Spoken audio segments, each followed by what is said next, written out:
desk. So let's get towards that, and we'll see you after the break.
I think the opportunity to represent North America as the first international competitors is something that I'll probably remember for the rest of my life, because it is going to be something that goes down in Valorant's history.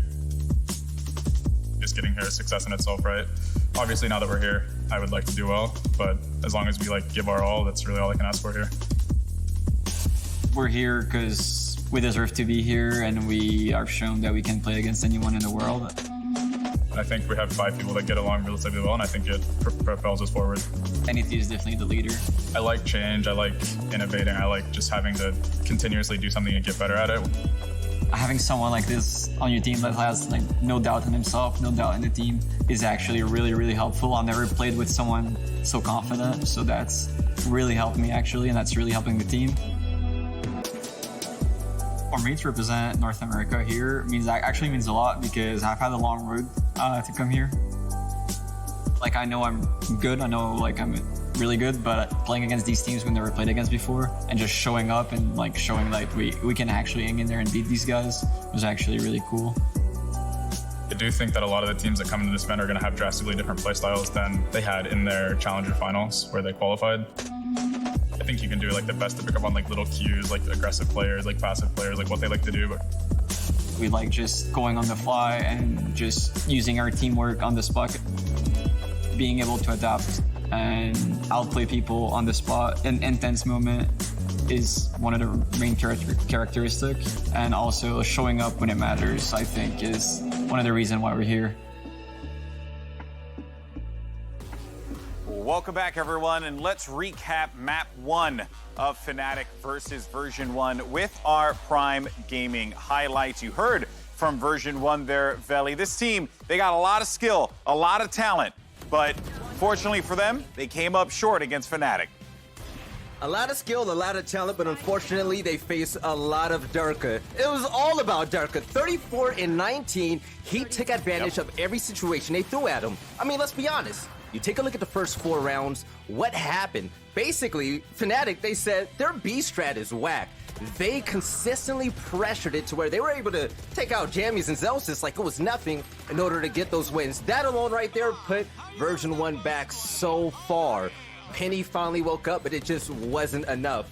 I really like the fact that Version 1, they were able to adapt and come back because this game was like a seesaw battle back and forth, but ultimately going into overtime, FNATIC showed they're just better. And it's not just because of Boaster's big brain. You saw the flank under tunnel. You saw what Boaster was doing in the mix. He is phenomenal. Him and Vanity, I'm really glad that we spoke about them pre-show, right? Because they're not just IGLs. You know, they're playmakers. They're in the front lines getting those kills and clutches. So, hey, FNATIC are looking good. Still a close game. We don't know who's going to run with it, but going to map 2 on Ascent, though, it's going to be a whole different story.